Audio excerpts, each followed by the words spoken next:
सनातन धर्म का अपमान करने वाले और सनातन धर्म का सबसे बड़ा नुकसान करने वाले लोग सनातन धर्म में धर्माचार्य के रूप में ही अपनी पैठ बनाते हैं और सनातन धर्म के लोगों को सनातन धर्म के प्रति अविश्वास और घृणा पैदा करके सनातन धर्म से काटते हैं। क्योंकि सनातन समाज धर्माचार्यों का पथ संचलन करता है, उनके बताए हुए मार्ग पर चलता है और यह विरोधी, विधर्मी, अनाचारी, असुरी प्रवृत्ति के लोग हमारे धर्म में आकर के ढोंगी धर्माचार्य बन करके सनातन धर्म समाज को अपने विचारों से जोड़ करके सनातन धर्म के मूल सिद्धांतों से ही काट देते हैं और सनातन समाज समझता है कि वह धर्माचार्य का अनुसरण कर रहा है, जबकि वह धर्माचार्य प्रायोजित होते हैं, किसी न किसी के द्वारा स्थापित किए होते हैं। ऐसा आदिकाल से ही चला आ रहा है। रावण के द्वारा प्रेषित कालनेमी भगवान हनुमान जी को तक छलने पहुंच जाता है। विशेष संत महात्मा आज राष्ट्रपिता का दर्जा पाए हुए यह सब प्रायोजित ही संत थे, किसी मिशनरियों के द्वारा, किसी विधर्मियों के द्वारा। ऐसे ही आज एक ऐसे हम संत की चर्चा करने जा रहे हैं जिसके द्वारा हमारे इस सनातन समाज का वर्तमान में बहुत बड़ा नुकसान हो रहा है और हो चुका है। उसका नाम बड़ा भारी, बड़ा बड़ा विद्वान और बड़े बड़े नामों से, सरनेमों से उसे संबोधित किया जाता है। उसका नाम है दयानंद सरस्वती, जिसने आर्य समाज की स्थापना की। मित्रों, सोचने वाली बात है कि आर्य समाज की स्थापना दयानंद करेगा क्या?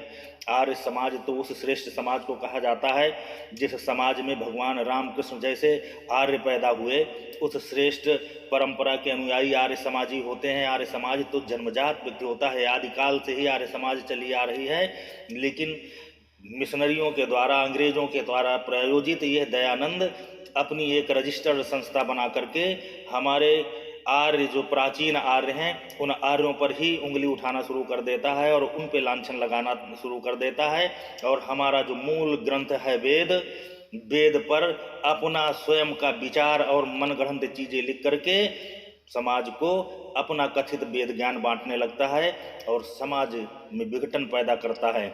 इसका उद्देश्य, एजेंडा कुछ दूसरा था। इसका उद्देश्य था कि विधर्मी और ईसाई मिशनरियों को लाभ पहुंचाना, क्योंकि यह संस्था ही इस मिशनरियों के द्वारा प्रयोजित थी। आप विचार करके देखें कि आर्य समाजी विचारधारा जो वर्तमान की है, दयानंदी समाज जो है, दयानंद के द्वारा जो संस्था से जुड़े लोग और प्रचारक हैं, तो उन लोगों का विचार और मिशनरियों का विचार, इस्लाम का विचार, कोई भेद नहीं है। इन सब का विचार एक जैसा ही है और इन सब का केवल एक उद्देश्य है, सनातन धर्म को बदनाम करना, सनातन धर्म को विघटित करना और मिशनरियों से जोड़ना या अपने विशेष मत पंथ इस्लाम से जोड़ना। मित्रों, सनातन धर्म शुरू से संघर्ष ही कर रहा है। धर्म और अधर्म का हमेशा ही विवाद चलता रहा है, युद्ध होता रहा है। विजयी सत्य ही होता है, सत्य ही सनातन है और सनातन ही धर्म है। इन सब की ये प्रोपोगंडा जो चलाए गए हैं, इनसे बचने की ज़रूरत है। आज दयानंद का हम काला चिट्ठा खोलते हैं, आप इसे एक बार जरूर सुने। और इन आर्य समाजी जो हमारे भगवान राम पर उंगली उठाते हैं, जिसने तुलसी के राम को नकार दिया, जिसने व्यास की महाभारत को नकार दिया, जिसने वाल्मीकि को नकार दिया, जो हमारे मूर्तियों पर अनर्गल प्रलाप करते हैं, मूर्ति पूजा का विरोध करते हैं, अपने मनगढ़ंत चीज़ों को वह केवल समाज में इसलिए बांट रहे हैं कि जब मूल से सनातन कट जाएगा, उसे कोई अपना लक्ष्य दिखाई नहीं देगा, तो उसे मिशनरियों में शामिल कराने में कोई बहुत बड़ी परेशानी नहीं होगी। आदमी अपने विश्वास से केवल कट जाए तो उसे फिर कहीं भी आप जोड़ सकते हो। ये अपने मनगढ़ंत वेद सिद्धांतों को समझाकर, बताकर हमारे इस भोली भाली समाज को वैदिक परंपरा से काट करके इन्हें मिशनरियों की तरफ ढकेल रहा था। और इसको पैसा देने वाले प्रायोजित संत था ये, इसको पैसा मिशनरियों से मिल रहा था। स्वामी दयानंद न केवल ईसाई संस्था, इसकी जो संस्था थी, ईसाई संस्था का ये सदस्य था। स्वामी दयानंद, उस संस्था का नाम थियोसोफिकल सोसाइटी था, उसका यह सदस्य था। थियोसोफिकल सोसाइटी के संस्थापकों को इसने पत्र लिख करके उसे भारत में लाने के लिए पुरजोर प्रयास किया। 1878 से लेकर के अपनी मृत्यु 1883 तक स्वामी जी ने ईसाई मिशनरियों के साथ मिलकर न केवल काम किया बल्कि भारत में ईसाई धर्म के फलने फूलने के लिए पैर जमाने में पूरा सहयोग भी दिया। आजकल इस संस्था की शाखाएं 55 देशों में हैं। इसके कार्यकर्ताओं की संख्या लगभग 35,000 के आसपास है। स्वामी दयानंद थियोसॉफिकल सोसाइटी के साथ जुड़े और इसको कैसे विस्तार दिया, आइए यह बताते हैं। सन 1875 की बात है जब स्वामी जी पंडित कृपाल राम शास्त्री से भेंट करने के लिए देहरादून आए थे। कृपा राम नाम था उनका। पंडित कृपा राम शास्त्री से देहरादून भेंट करने शास्त्री जी आए थे। वहीं पर दयानंद ने ईसाई मिशनरी के 2 धर्म प्रचारकों को, जिनका नाम हेलेना पेट्रोवना और ब्लेवाटस्की और कर्नल हेनरी स्टीन आलकाट के बारे में सुना और उनसे मिलने का फैसला कर लिया। इसके बाद स्वामी दयानंद देहरादून से सहारनपुर चले गए। उन्होंने थियोसॉफिकल सोसाइटी के संस्थापक मैडम ब्लेवाटस्की और कर्नल आलकाट से भेंट की। स्वामी दयानंद ने उन दोनों के कार्यों की प्रशंसा की और सनातन धर्म के विरुद्ध लड़ाई में उनका सहयोग मांगा।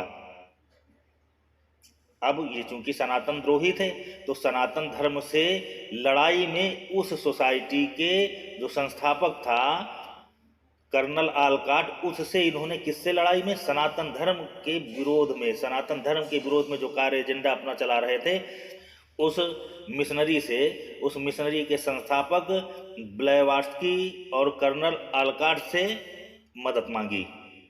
दयानंद इन दोनों के साथ मेरठ गए। कुछ दिनों इन दोनों के साथ धर्म प्रचार किया।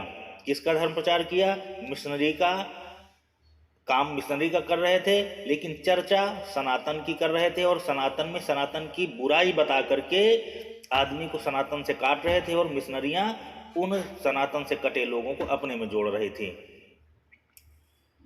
दयानंद ने इनकी सहायता से 10 अप्रैल 1875 में आर्य समाज की स्थापना की और ईसाई मिशनरी के साथ मिलकर काम करने से स्वामी दयानंद को ब्रिटिश सरकार का भी अच्छा खासा समर्थन मिलने लगा।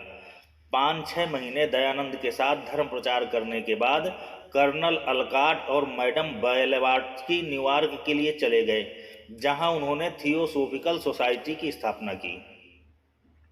13 दिसंबर 1878 में स्वामी दयानंद ने कर्नल आलकाट और मैडम ब्लेवाटस्की को पत्र लिखकर थियोसॉफिकल सोसाइटी का प्रधान कार्यालय मुंबई में लाने का निमंत्रण दिया।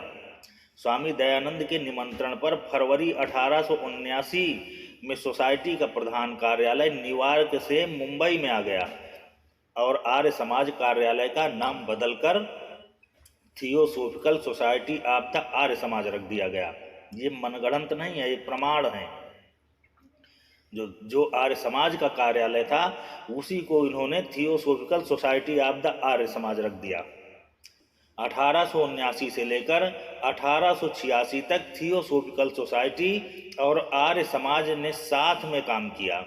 1879 से 1886 तक थियोसॉफिकल सोसाइटी और आर्य समाज ने मिलकर के एक साथ काम किया। इतने समय में दयानंद की सहायता से थियोसॉफिकल सोसाइटी ने लाखों हिंदुओं का धर्म परिवर्तन कर ईसाई बना लिया था।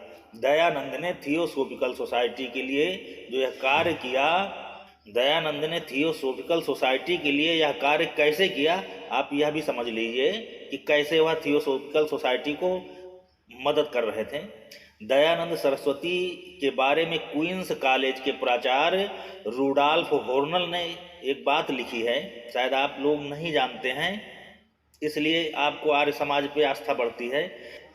दयानंद सरस्वती के बारे में क्वींस कॉलेज के प्राचार्य रूडॉल्फ होर्नल ने एक बात लिखी है जो साक्ष्य हैं। उन्होंने लिखा था कि दयानंद हिंदुओं के मन में यह बात भर देना चाहते हैं कि आज का हिंदू धर्म वैदिक हिंदू धर्म के पूर्णतया विपरीत है और जब यह बात हिंदुओं के मन में बैठ जाएगी तो वह तुरंत हिंदू धर्म का त्याग कर देंगे और ईसाई बन जाएंगे। तब दयानंद के लिए उन्हें वैदिक स्थिति में वापस ले जाना संभव न होगा।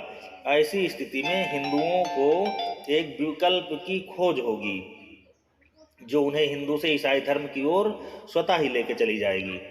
स्वामी दयानंद और थियोसॉफिकल सोसाइटी इसी प्रकार काम करती थी। दयानंद हिंदुओं के मन में यह बात भर देते थे कि आज का हिंदू धर्म वैदिक हिंदू धर्म के पूर्णतया विपरीत है, और जब यह बात हिंदुओं के मन में बैठ जाती तो उनमें से कुछ आर्य समाज से जुड़ जाते और बाकियों को थियोसोफिकल सोसाइटी के धर्म प्रचारक ईसाई बना देते। बदले में स्वामी दयानंद और आर्य समाज को ब्रिटिश सरकार का समर्थन मिलता था।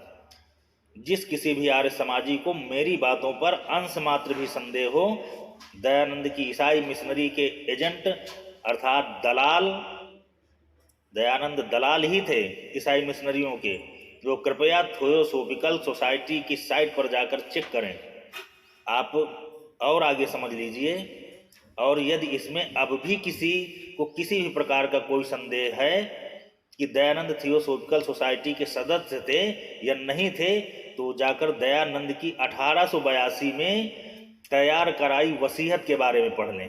स्वामी दयानंद ने अपनी वसीयत, जो कि उन्होंने मेरठ में पंजीकृत कराई थी, जिसमें कुल 18 लोग थे, जिन्हें दयानंद ने अपनी अंत्येष्टि करने तथा निजी वस्त्र, पुस्तक, मंत्रालय आदि का अधिकार दिया था, जिसमें थियोसोफिकल सोसाइटी के संस्थापक कर्नल आलकाट और मैडम ब्लेवात्स्की का भी नाम है। अब इससे बड़ा साक्ष्य चाहिए? मुझे लगता है अपनी बात को सिद्ध करने के लिए अब मुझे और कुछ लिखने या बताने या कहने की जरूरत नहीं है। दयानंद की ये वसीयत ही ये सिद्ध कर देती है कि ईसाई मिशनरियों के साथ दयानंद के कितने अच्छे और गहरे संबंध थे। जो काम ईसाई मिशनरी पिछले 150 सालों में न कर सकी, दयानंद के समर्थन से मात्र 7 वर्षों में ईसाई मिशनरी के धर्म प्रचारकों ने लाखों सनातनियों का धर्म परिवर्तन कर उन्हें ईसाई बनाया। बड़े आश्चर्य की बात है कि स्वयं को वैदिक कहने वाले दयानंद को ईसाई मिशनरियों के साथ मिलकर धर्म प्रचार करने में, सनातन धर्म के टुकड़े करने में तो कोई परहेज नहीं था, पर अपने हिंदू भाई आंखों में खटकते थे। ऐसा शायद इसलिए क्योंकि स्वामी दयानंद और ईसाई मिशनरी का उद्देश्य एक ही था, किसी भी प्रकार का सनातन संस्कृति को पूरी तरह से समाप्त करना था। दयानंद का केवल उद्देश्य था सनातन संस्कृति को समाप्त कर ईसाई मिशनरी और इस्लामिक एजेंडे को स्थापित करना। शायद यही कारण रहा कि दयानंद ने अपने तथाकथित ग्रंथ में प्रथम संस्करण में 1875 से लेकर 1883 तक केवल सनातन धर्म की ही आलोचना करी है। सत्यार्थ प्रकाश के प्रथम संस्करण में जो वैदिक यंत्रालय प्रयाग में छापी गई थी, उसे दयानंद की मृत्यु 30 अक्टूबर 1883 को हुई थी। दयानंद की मृत्यु तब केवल 11 समुल्लास ही छपे थे, जिसमें केवल सनातन धर्म की ही आलोचना करी गई थी। ईसाई या मुस्लिम मत के खिलाफ एक शब्द नहीं लिखा गया था। 3 समुल्लास उनके निधन के बाद 1884 में वैदिक यंत्रालय प्रयाग द्वारा दूसरे संस्करण में छापा गया था। जो दयानंद ने अपने जीवन काल में लिखा, वो केवल ईसाई और इस्लामिक एजेंडे को आगे बढ़ाने के लिए, उसको लाभ पहुंचाने के लिए लिखा। दयानंद सरस्वती की विचारधारा को आगे बढ़ाने के लिए डीएवी कॉलेज की स्थापना लाला हंसराज ने किया था। 1886 में लाहौर में की थी इस डीएवी कॉलेज की पहली स्थापना, जिसने दयानंद एग्लो वैदिक महाविद्यालय के नाम से अंग्रेजों के सहयोग से गुरुकुलों को समाप्त करने और अंग्रेजी शिक्षा पद्धति को बढ़ाने में ईसाइयों की मदद की, क्योंकि अंग्रेजों के स्कूल में भारतीय अपने बच्चे नहीं पढ़ाते थे। अंग्रेजों ने लाला हंसराज की मदद से दयानंद एंग्लो वैदिक महाविद्यालय की स्थापना की, और उसकी स्थापना के लिए लाला हंसराज को जमीन और पैसे अंग्रेजों ने दिए थे। डीएवी के अंतर्गत आज 667 शिक्षण संस्थाएं हैं, जिनमें 461 हाई स्कूल हैं, जिसकी वार्षिक बजट करीब 400 करोड़ से भी अधिक है। इन स्कूलों का संचालन दयानंद एग्लो वैदिक कॉलेज ट्रस्ट और प्रबंधन सोसाइटी के द्वारा ही किया जाता है। आर्य समाजी अपने को शिक्षा, समाज सुधार एवं राष्ट्रीयता का आंदोलन करता बतलाते हैं, जबकि भारत के 85% स्वतंत्रता संग्राम सेनानियों को मुखबिरी करके इन लोगों ने या तो पकड़वाया या मरवा दिया। यह वीडियो उन मूर्खों के मुंह पर तमाचा है जो दयानंद को वैदिक धर्म का प्रचारक और हिंदुओं का हितैषी बोलते हैं, जबकि सत्य तो यह है कि दयानंद सरस्वती ईसाई मिशनरी के बहुत बड़े एजेंट थे। इसलिए आज भी आर्य समाजी सनातन देवी देवताओं के पूजा पाठ, कर्मकांड और ज्योतिष आदि पर विरोध करते हैं। जो प्राचीन वैदिक ज्ञान है उसका विरोध करते हैं, पुराणों का विरोध करते हैं, भागवत का विरोध करते हैं, संतों का विरोध करते हैं और अपना निजी एजेंडा चलाते हैं। आप इनसे होशियार रहिए। आज सनातन धर्म को जो कथित आर्य हैं, आर्य समाजी, दयानंदी, इनसे बहुत बड़ा खतरा है।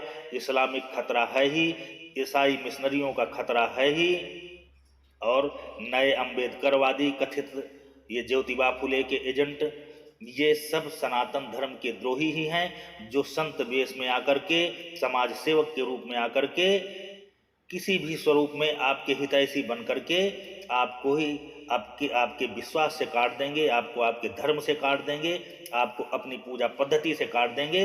और फिर जब आप कटे हुए इनके गोद में जाएंगे तो यह आपको अपने एजेंडे में शामिल करके आपको भी सनातन द्रोही बना देंगे। और वहाँ आपको मिलना कुछ नहीं है, केवल आपको आपकी जड़ों से काटना है। इसलिए आप इन सब कथित ढोंगियों से बाहर हट करके अपनी प्राचीन सनातन संस्कृति से जुड़े रहें, अपने देवताओं की पूजा करें, मूर्ति पूजा करें, अपने वेद जो प्राचीन वेद हैं, आर्य समाजी वेद नहीं, जो प्राचीन वैदिक परंपराएं हैं, उन वेदों का जो सार है, वेद चूंकि हर व्यक्ति के समझ के परे हैं, इसलिए वेदों का ही निरूपण पुराणों के रूप में किया गया है। पुराण वेदों का ही स्वरूप हैं, पुराण भी पढ़ें, भागवत भी पढ़ें, ये वैदिक परंपरा है, आप इससे जुड़े रहें।